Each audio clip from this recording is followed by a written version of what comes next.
So for the traction engine scene on Littlehenham, which is based on one of the sliding boards that I've made, I'm slowly collecting models of traction engines and doing them up in various conditions, and then they will go on to the finished layout.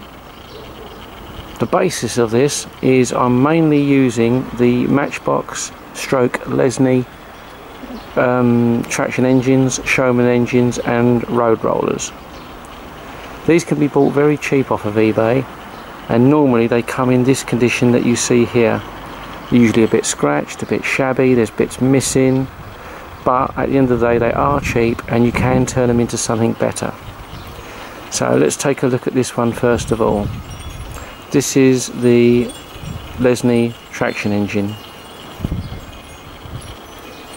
As you can see, the front door is missing, the paint is peeling, it is scratched, there's bits missing off it, the flywheel is missing off the side here, but we can still do something with it.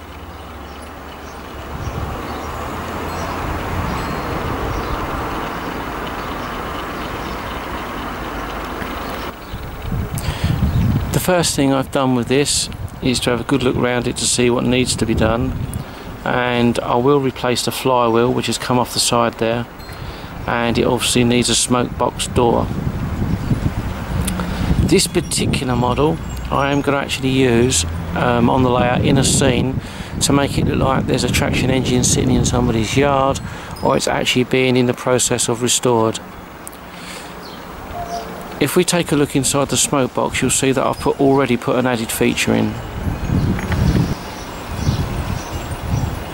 I haven't bothered to replace the smoke box door on this engine, but instead, by using cotton buds, taking the cotton wool off the end, cutting them down to the right length, I have then placed them inside the smoke box, and in turn try to replicate what boiler tubes look like inside a traction engine's smoke box.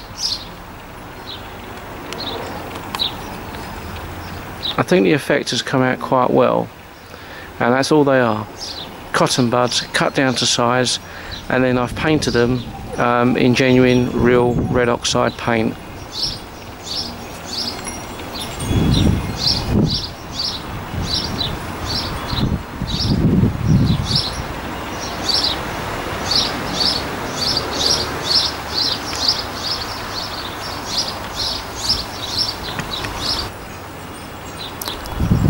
Inside the cab, or the standing platform on the traction engine, again at some point I will put a floor in here and add on the flywheel which is missing, or even lean the flywheel against the loco to make it look like it's been taken off and it's actually being restored.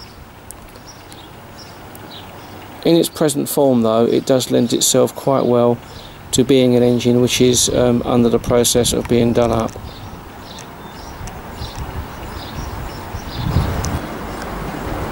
We'll now take a look at another version of this model which I also have, where I have indeed restored it from this kind of condition to what I would call the next stage.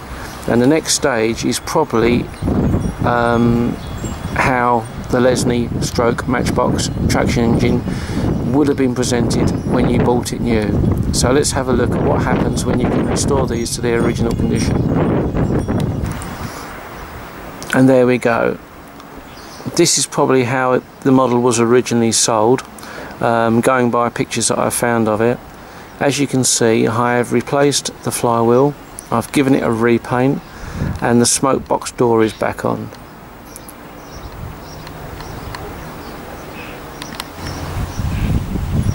As you can see, I've also tried to pick out certain parts of the model in gold paint to try and replicate brasswork, and I've done that just underneath the loco near the firebox.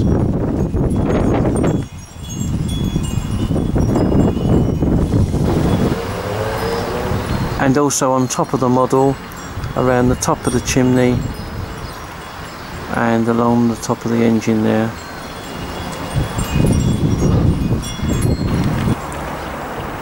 I've also picked out the smoke box door, which was replaced, and I've picked that out in gold as well.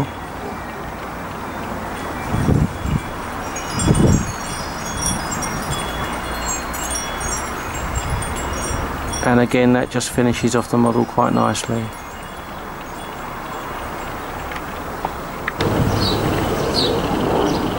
And there you go. As you can see, we now have a nicely painted model, and once they're done up, it does give you variety in your traction engine scene. If you go to traction engine rallies, you do indeed see the real engines, which are highly polished. Some are almost in as found condition and dilapidated and need doing up. So, but by doing this to a model, you can be quite creative and give diversity to your model railway by having different engines in different stages of restoration. So this is phase 2.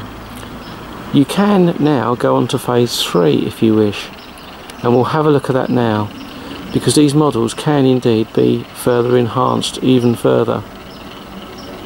This particular model, all it really needs now to finish it off would be a engine driver, and the loco drivers and firemen that you get from Prizer or Bachmann or Knock, which supposedly go into the railway locos, you could indeed pop one in here and it wouldn't look out of place. So that's another little added feature that you can do. So let's now look at the third stage of these traction engines and what you can do with them.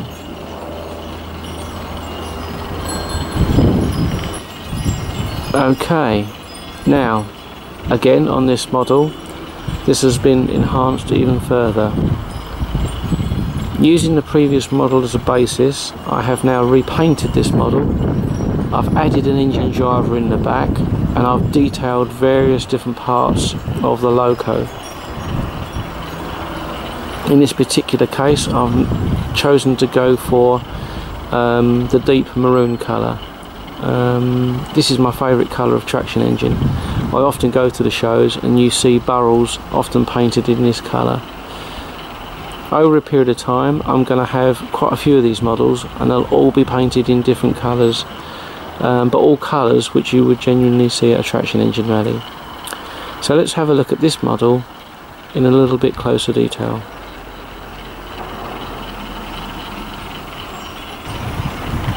Okay, so the first thing you notice is the change of colour from the green to the maroon. I have then added a driver in the back. This particular driver I believe came from the Knock range, and he's a little bit tall, but I think he fits in there quite well. Once again, I have painted various different parts of the loco in gold, including the chimney top, around by the cab area, once again to give the impression of brass.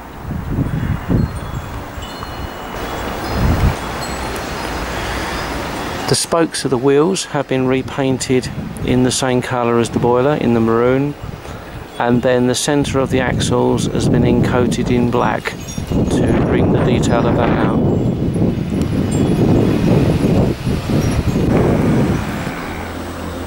The smoke box and its door have again been painted in the black, only partially along the length of the boiler, as per a photo I saw of a Burrell.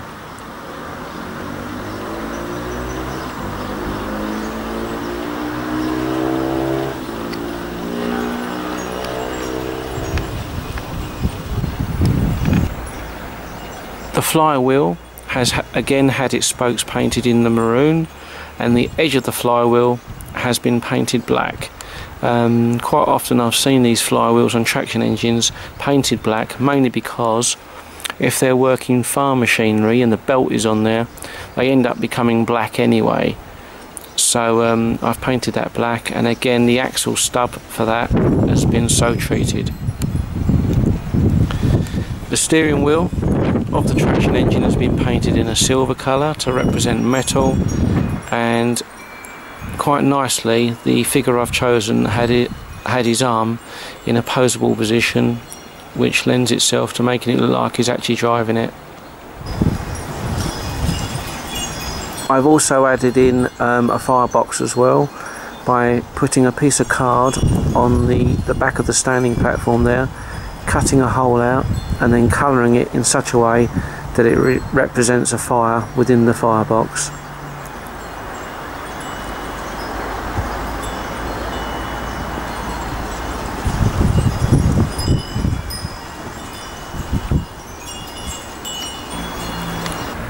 And lastly, the cab has been finished off by having a black edging on top, and the rear of the loco is painted in the same maroon.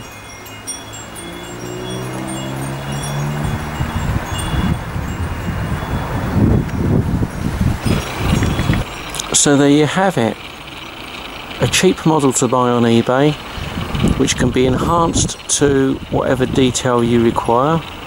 Either keep it in a looking like it needs to be restored condition, or go right through the 3 stages and end up with a model which looks like a traction engine at a show, which has been completely restored and is ready to rally. These models make good usable items on a model railway, and I'm quite pleased with how this one's come out. I'll be interested in your comments to see what you think of this. And if you like the idea, yeah, it'd be great if more people could do this, because it's just something to enhance your model railway. So let's just have a quick look at all 3, just to see what you can go from and to.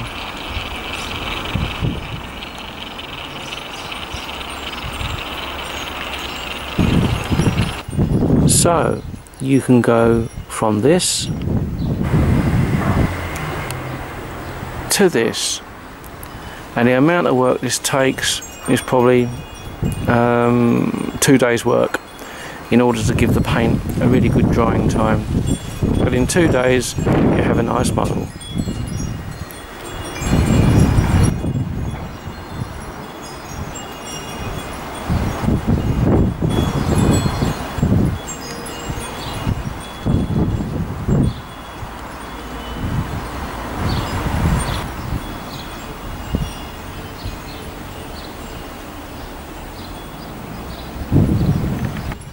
Okay, and there you have it. That's my idea for the Lesney stroke Matchbox traction engines and how you can enhance them.